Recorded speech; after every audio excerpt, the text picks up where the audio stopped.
अस्सलाम वालेकुम।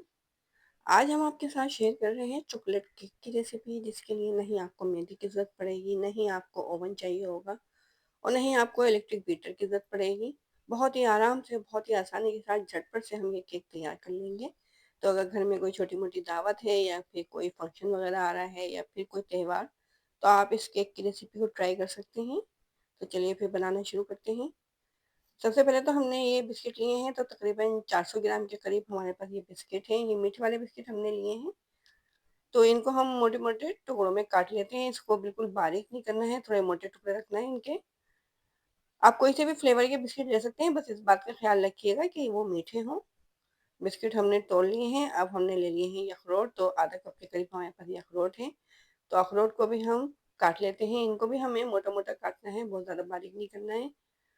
आप चाहें तो बादाम भी ले सकते हैं, पिस्ते, मूँगफली, कोई सा भी ड्राई फ्रूट आप ले सकते हैं। सर्दी का सीज़न है, तो ऐसे में ये ड्राई फ्रूट का केक जो है बहुत ज़्यादा मज़ा देगा और बहुत ज़्यादा पसंद आएगा। झटपट से तैयार हो जाने वाला ये केक बहुत ही मज़ेदार होता है। तो देखें, ये अखरोट भी हमने काट लिए हैं, तो अखरोट और बिस्किट को हम एक साथ डाल देते हैं एक बाउल के अंदर।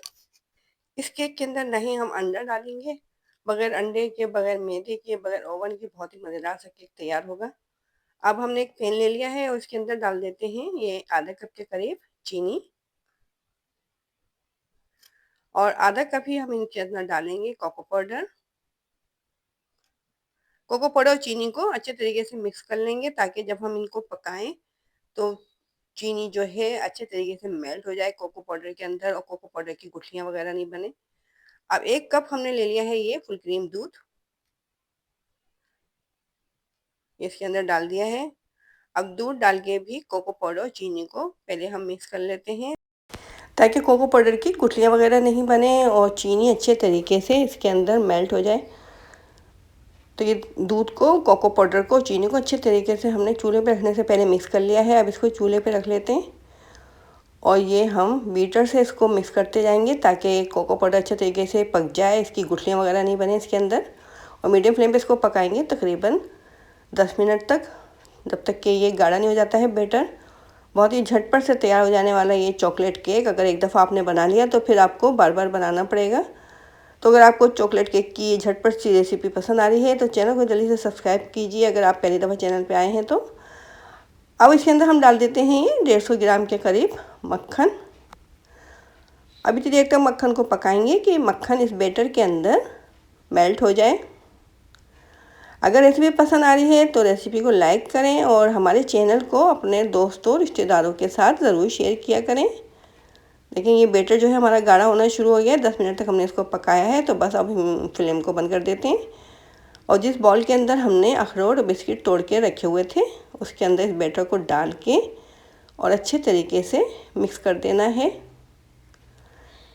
बहुत ही मज़ेदार सा ये केक इंशाल्लाह हमारा तैयार होगा। अगर एक दफ़ा आपने बना लिया तो फिर आपको फरमाइश पर बार बार बनाना पड़ेगा, क्योंकि इसके लिए बहुत ज़्यादा मेहनत करने की भी ज़रूरत नहीं है, झटपट से तैयार हो जाता है। देखिए, तमाम चीज़ों को हमने बैटर में मिक्स कर दिया है।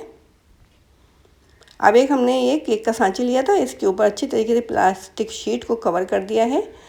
अब जो ये बैटर है हमारा, इसको इसके अंदर डाल देते हैं। प्लास्टिक शीट हमने इसलिए लगाई है ताकि जब हम केक निकालें तो ये आसानी के साथ निकल जाए, ये पेन के अंदर चिपके नहीं। आप किसी भी सर्विंग बॉल वगैरह के अंदर इस केक को सेट कर सकते हैं। हमारे पास केक का सांचा था तो इसलिए हमने इसके अंदर इसको सेट कर दिया है। अच्छे तरीके से स्पैचुला से इसको प्लेन करने के बाद इसके ऊपर से हम ये बिस्किट रख देते हैं, पूरा कवर कर देंगे इसको बिस्किट से, और फिर इसको 1 से 2 घंटे के लिए फ्रिज में रखेंगे ताकि केक जो है सेट हो जाए। बहुत ही मज़ेदार सा, यमी सा ये चॉकलेट केक हमारा तैयार हो रहा है। बस अब इसको हम फ्रिज में रख रहे हैं। बहुत ही ज़्यादा पसंद आने वाला ये केक है, जो कि झटपट से तैयार हो जाएगा और खाने में बहुत ही ज़्यादा मज़ेदार होगा। तो देखें, इसको हमने 1 घंटे तक फ्रिज में रखा था। अब इस प्लास्टिक शीट को हम निकाल लेते हैं, ताकि केक जो है आसानी से निकल आए। केक बहुत अच्छे तरीके से सेट हो चुका है इसके अंदर। प्लास्टिक शीट को इस पर से अलग कर देते हैं और फिर एक प्लेट में इस केक को निकाल लेते हैं। देखें, केक बहुत आसानी के साथ इसमें से निकल रहा है, चिपका नहीं है इसके अंदर बिल्कुल भी, बहुत अच्छे तरीके से सेट हो चुका है। ये देखें, इसको हमने निकाल लिया है।